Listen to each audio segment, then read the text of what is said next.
Bonjour, bienvenue sur la chaîne Fab TV. Nous nous rendons maintenant à Rosny-sous-Bois, en Seine-Saint-Denis, à l'école Félix Éboué, où des élèves de CP et CE1 ont conçu des fresques et des totems dans le cadre d'un projet sur l'éducation au développement durable. Ce projet est dirigé par Alexis Ferrier, auteur-illustrateur, qui est accompagné de sa femme Nathalie, photographe. Nous retrouvons maintenant nos journalistes sur le terrain. Merci Ibrahim. Je suis avec Aslan, éco-délégué de la classe CE1B. Tout d'abord, avant d'évoquer de manière concrète le projet, parlez-nous un peu de votre statut d'éco-délégué. Pourquoi vous êtes-vous présenté? Bonjour, je suis là comme éco-délégué contre la pollution. En quoi consiste précisément votre rôle? Je suis là pour ramasser les déchets. Pourquoi ce rôle est-il important pour vous? Parce que c'est important d'aider la planète. Je suis maintenant avec Maroua, éco-déléguée de la classe de CE1B. Parlez-nous maintenant du projet que vous avez mené avec Alexis Ferrier. Nous avons fait un projet sur les abeilles. Nous avons fait une fresque sur le printemps et un totem pour les insectes. Bonjour, je suis avec Nour, éco-déléguée de la classe CPA. Pourquoi êtes-vous devenue éco-déléguée? Je suis éco-déléguée pour protéger la nature. En quoi votre rôle est important? C'est pour les futures générations. Bonjour, je suis avec Fatou, éco-déléguée de la classe de CPA. Parlez-nous un peu de ce projet, nos téléspectateurs ont envie de savoir. Nous avons peint l'hiver avec plein d'animaux, l'abeille, l'ours, le lapin, le loup. Depuis combien de temps travaillez-vous sur ce projet? 4 mois. Bonjour Alban, pourquoi avez-vous travaillé sur les abeilles? C'est pour parler de l'écologie. À présent, nous allons passer l'interview de Alexis Ferrier. Parlez-nous un peu de votre métier. Eh bien, je fais le métier d'auteur-illustrateur. C'est-à-dire que soit je travaille avec un auteur, comme Pascal Pavie, qui a écrit Coup de foudre dans ma ruche, ou alors j'écris mes propres textes. Voilà, et je fais des illustrations. Donc, mon métier d'auteur-illustrateur, c'est ça, c'est de raconter des histoires ou d'illustrer des histoires d'auteurs, des histoires qu'ils ont préparées pour moi. Pourquoi avez-vous accepté ce projet? Eh bien, le travail d'auteur-illustrateur, c'est un travail de solitaire. Là, on vit un peu dans sa grotte, on fait ses dessins de son côté, on peut dessiner pendant 12 heures d'affilée. C'est donc un travail en solo. Et ce qui me plaît dans les projets avec du public, eh bien, c'est de rencontrer des élèves et de créer avec eux des scénarios, des histoires, des sculptures, de la peinture. Et sur le projet avec l'école Félix Éboué, nous travaillons à la fois la sculpture pour faire la maison des insectes, nous travaillons la fresque murale et nous travaillons la vidéo. Voilà, c'est pour ça que c'est un projet très complet et j'ai beaucoup de plaisir à faire ce projet avec les élèves de l'école. Quel est donc votre rôle dans ce projet? Eh bien, mon rôle dans ce projet, c'est d'aider les élèves à obtenir un résultat, c'est-à-dire partir de leur imagination et de les aider à réaliser tout ce qu'ils ont dans la tête, à savoir la maison des insectes, la fresque murale et le travail sur la vidéo. Quel est votre rapport à l'écologie et au développement durable? Eh bien, mon rapport à l'écologie, je pense qu'il est tout à fait normal. C'est-à-dire que moi, j'ai des enfants, peut-être qu'un jour, j'aurai des petits-enfants aussi. Et j'ai envie que eh bien, mes enfants et les enfants des autres soient sur une planète qui soit habitable. Et c'est pour ça que l'écologie, le développement durable, c'est très important. Pouvez-vous résumer ce projet en une seule image? Eh bien oui, avec grand plaisir. Et merci pour cette interview. Au revoir. Au revoir. Merci d'avoir suivi notre émission et à la semaine prochaine.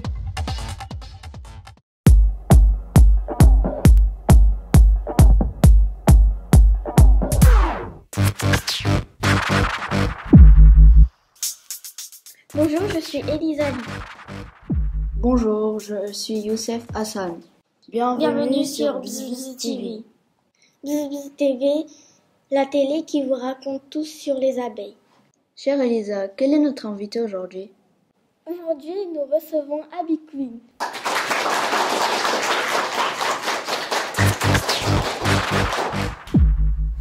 Abby Queen, bienvenue. Merci d'être venue, Abby Queen. C'est un honneur d'être votre invitée. C'est vrai que vous êtes venu d'Ardar.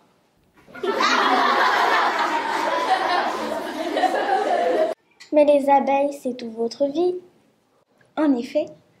Maintenant, la parole est à nos deux reporters, Elsie et Mourad. Bonjour, je m'appelle Elsie Nkouka. Bonjour, je m'appelle Mourad Gundodu. Mais qu'est-ce qu'une abeille? L'abeille est un insecte très important pour la planète. Pouvez-vous nous décrire une abeille? Avec grand plaisir. Je vous présente une abeille qui butine le nectar d'une fleur. Elle est composée de 3 parties. L'abdomen, le thorax, la tête. Donc à la tête, il y a la trompe, les antennes. Au thorax, il y a les 4 ailes. À l'abdomen, il y a le dard. L'abeille est un insecte car elle a 6 pattes. L'abeille appartient à la famille des hyménoptères. Merci pour cette présentation. Mais où habitent les abeilles? Les abeilles vivent en colonie dans des ruches. Quelle sorte d'abeilles trouve-t-on dans les ruches? Eh bien, il y a 3 types d'abeilles. 3 types? Tout à fait, il y a la reine qui passe sa vie à pondre des œufs. Ensuite, il y a les abeilles ouvrières qui s'occupent des larves. Elles gardent la ruche et fabriquent des alvéoles et la cire. Lorsqu'elles deviennent butineuses, elles rapportent le pollen dans la ruche. Mais comment s'appelle le mari de la reine? La reine d'Angleterre? Mais non, c'est le faux bourdon, le mari de la reine. Mais il y a des vrais bourdons? Le faux bourdon est plus petit que le vrai bourdon, mais ce n'est pas un pollinisateur. Et à la fin de leur mariage, la reine met le faux bourdon dehors.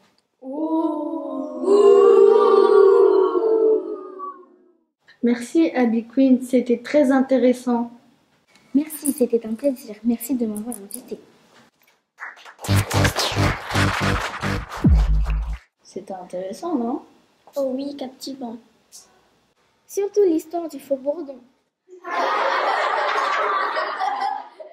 Rendez-vous pour notre prochaine émission. Le métier d'apiculteur.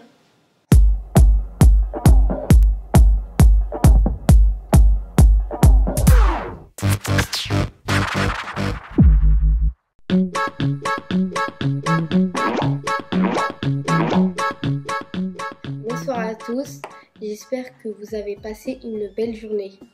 Nous allons passer un bon moment avec les candidats que je vous présente. Je suis Ryan de Créteil. Je suis Cyrine de Toulouse. Je suis Evan de Marseille. Je suis Tanushka de Paris. Vous êtes prêts pour la première manche? Oui, nous sommes prêts. C'est parti. Qu'est-ce que la biodiversité? J'aime le chocolat noir, mais j'aime plus le chocolat blanc comme je suis blanc. Aïe, aïe, aïe, aïe. C'est la variété des produits bio. Bonne réponse. Qu'est-ce qu'une espèce indicatrice? Une espèce qui indique une direction. Bonne réponse. Pourquoi la biodiversité est-elle nécessaire à notre santé? C'est le fonctionnement du corps humain.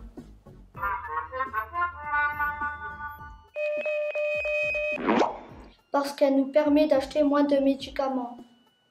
Mais oui, bonne réponse. Qu'est-ce que le biomimétisme? C'est s'inspirer de la nature. Non.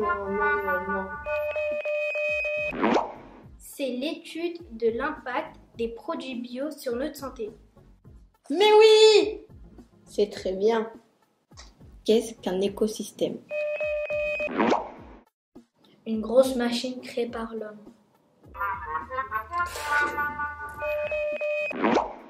C'est un milieu qui n'existe pas sans eau ni lumière. Mais oui! Maintenant, nous allons accueillir nos 2 gagnants sur le plateau.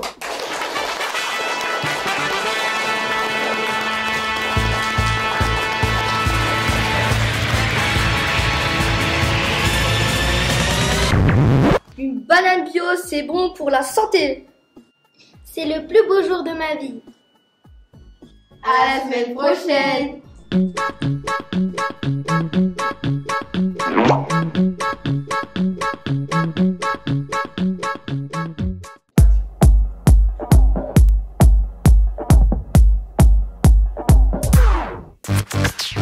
Bonjour, je suis Jean-Bernard de la Fontaine. Bonjour, je suis Cécile Moreno. Merci de nous rejoindre sur Bzzz TV. Mais, Jean-Bernard, de quoi allons-nous parler aujourd'hui? Eh bien, chère Cécile, nous allons parler du métier d'apiculteur. Apiculteur? Mais quel est ce métier? Nous allons accueillir Hélène Pops, l'apicultrice. J'ai hâte de voir ça. Et maintenant, nous recevons Hélène Pops. Bonjour Hélène Pops, je suis Marie du Montmartre. Bonjour Marie. Vous êtes donc apicultrice, mais d'où venez-vous? Je viens de Mousset dans les Vosges. En quoi consiste votre métier? Mon métier consiste à prendre soin des abeilles pour récolter du miel. Je dois surveiller les ruches pour avoir une bonne production de miel. Mais combien peut-on avoir de miel dans une ruche? Presque 20 kilos. Ça en fait des tartines. En effet, et quel travail! Une fois récolté, que fait-on du miel? Il peut être consommé ou vendu. Jolie couleur. Oui, c'est une bonne année. De quoi se compose une ruche? Il se compose d'un toit et des rayons à l'intérieur.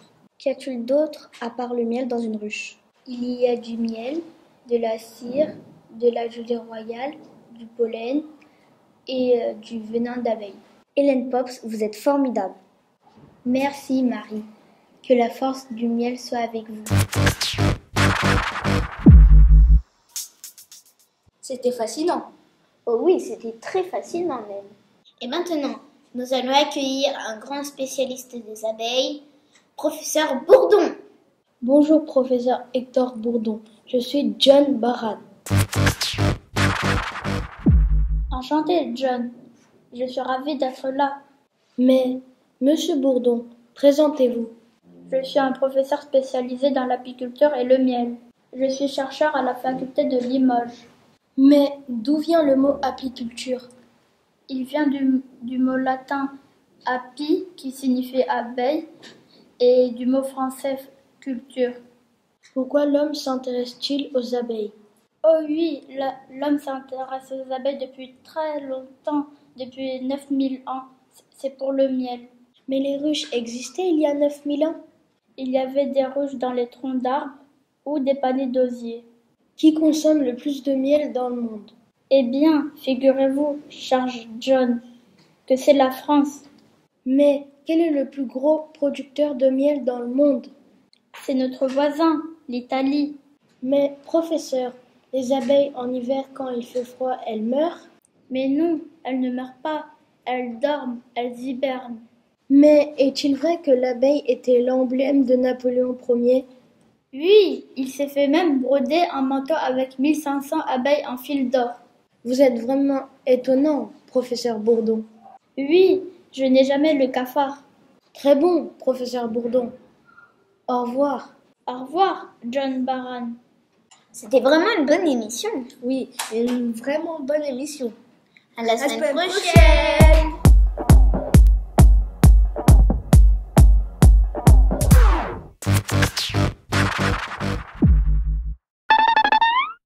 On a toute la zone à nettoyer. Oh, ça me saoule. On a autre chose à faire.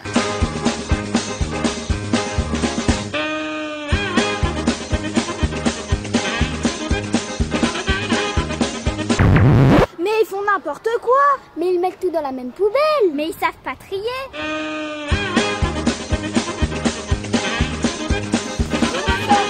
Alors maintenant, vous allez apprendre à trier.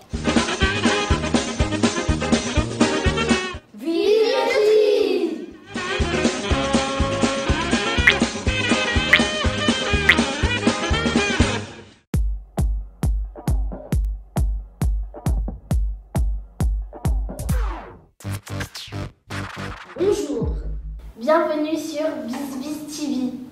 La télé des abeilles. Je suis Alia Twilem. Bonjour, je suis Jean-Jacques Dubois. Mais Jean-Jacques, de quoi allons-nous parler aujourd'hui? Nous allons parler de la pollinisation, chère Alia. À présent, nous allons recevoir Marie-Josette Dupin et Marianne Dupanché. Bonjour, je m'appelle Marianne Dupanché. Nous recevons Marie-Josette Dupin. Bonjour. Mais qu'est-ce que c'est que la pollinisation? La pollinisation, c'est ce qui permet aux plantes à fleurs de se reproduire. Une fleur comme celle-ci? Mais oui, tout à fait. Mais comment fait-elle? Les fleurs produisent un liquide sucré qu'on appelle le nectar. Les abeilles adorent ça. Mais de quoi est composée une fleur? Voici la composition d'une fleur. Nous avons le pistil, les étamines, le sépale, la tige et les pétales. Mais qu'est-ce qui intéresse vraiment les abeilles? C'est le pollen qui est sur les étamines. Merci Madame Dupin pour toutes ces explications. C'était un plaisir. Bonjour, je suis Zhang Xu. Nous recevons à présent notre invité Olivier Maruche. Bonjour Monsieur Shang-Chi. Mais à quelle saison l'abeille butine-t-elle? Au printemps, bien sûr. Le pollen sert qu'à faire du miel ou pas? Pas seulement, le pollen sert aussi à obtenir d'autres fleurs. Mais comme pour faire des bébés? Les abeilles transportent le pollen d'une fleur à une autre. Et c'est cette action qui va donner une graine. Et la graine deviendra une fleur. Si je comprends bien, les abeilles permettent d'avoir plus de plantes et plus d'arbres fruitiers. C'est exactement ça. Auriez-vous un exemple? J'ai ramené ces fleurs pleines de pollen. Tenez, sentez-moi ce pollen. Me voilà une abeille! C'était passionnant, Jean-Jacques. Oui, extrêmement intéressant. Sans les abeilles et le pollen, pas de fleurs, pas de fruits, pas de plantes, pas de vie. En conclusion, protégeons nos amis les abeilles.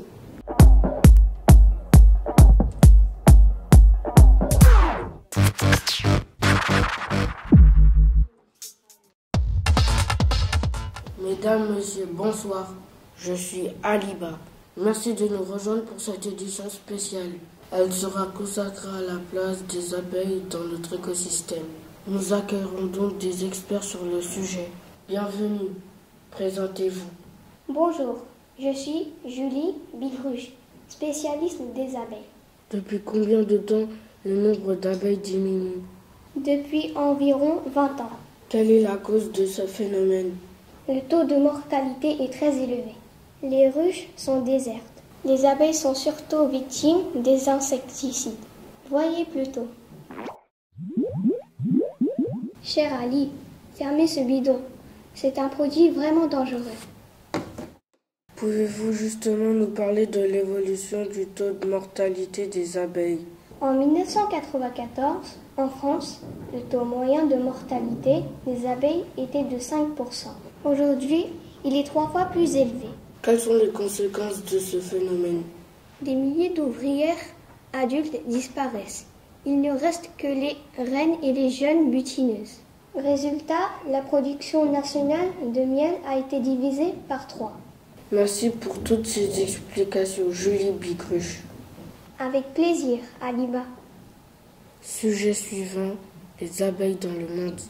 Bonjour Lily Pistil. Bonjour, Aliba. Les abeilles ont des problèmes qu'en France? Hélas non. En Europe, par exemple, près d'un dixième des espèces d'abeilles sauvages sont aujourd'hui menacées d'extinction. Comment s'appelle le phénomène? Les chercheurs le nomment syndrome d'effondrement des colonies d'abeilles. Mais quelle est la raison? Les insecticides. Et qu'est-ce que ça provoque chez l'abeille? Elles ne retrouvent plus le chemin de leur ruche et deviennent vulnérables aux maladies. Y a-t-il d'autres causes? Oui, il en existe d'autres. Oui, mais lesquelles? Le frelon asiatique, l'urbanisation croissante qui détruit l'habitat des insectes, le manque de ressources pour s'alimenter, les parasites, l'apiculture intensive, sans oublier le réchauffement climatique. Ce phénomène est-il inquiétant? Oui, car les insectes pollinisateurs jouent un rôle majeur dans l'agriculture. Un tiers de l'alimentation mondiale dépend de la pollinisation. Merci, Lily Pistil. Mais de rien, Aliba. Sujet suivant. Que fait la France pour protéger les abeilles? Maintenant, nous accueillons Clémentine Dupré. Bonjour Aliba. Comment empêcher l'extinction des abeilles? Le gouvernement a pris différentes mesures. Et lesquelles? Interdire les pesticides. Depuis quand date cette interdiction? Depuis 2017. A-t-elle été respectée? Pas totalement. Pourquoi? Il fallait sauver la filière des betteraves en 2020. Des insecticides devaient donc être utilisés. Merci Clémentine Dupré. De rien Aliba, c'était un plaisir. Maintenant, nous recevons notre dernier invité, professeur Darius. Bonjour Ali. Quelles sont les solutions pour sauver les abeilles? On peut planter dans son jardin des arbres mellifères. Parlez-nous de ces arbres. Ce sont des arbres qui produisent du nectar et du pollen. De quel arbre s'agit-il? Le saule marceau, le pommier, le cerisier, merisier. Merci professeur Darius. Avec plaisir. Merci de nous avoir suivis. À la prochaine.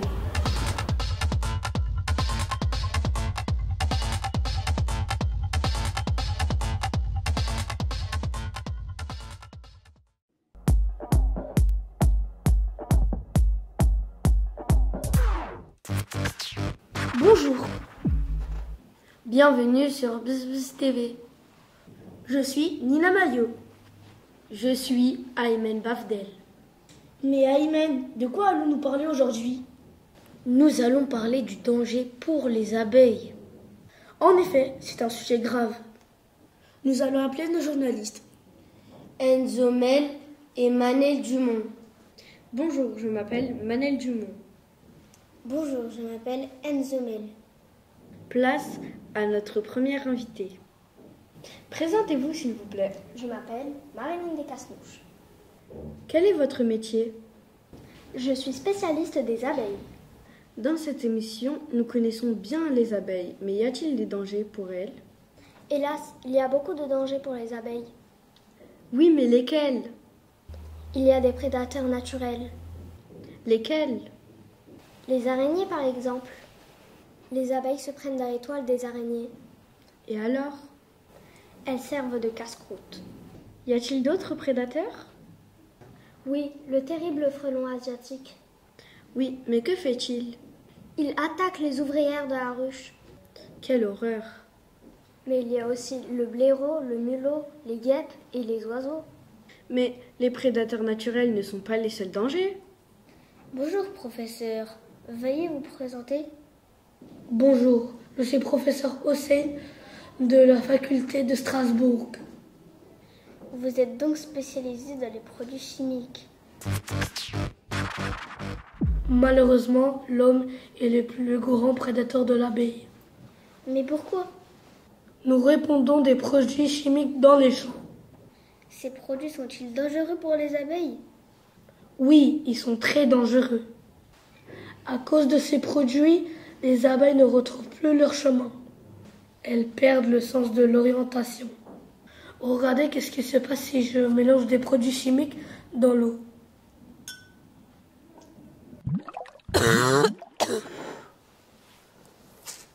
Vous voyez, les abeilles détestent ça. La preuve. Mais comment faire pour les protéger? Il faut utiliser les produits naturels. Merci professeur, c'était vraiment intéressant. Conclusion, faut protéger les abeilles, c'est très important. C'est important pour notre survie à tous. Merci de nous avoir suivis sur BzBz TV. Au revoir et à la prochaine.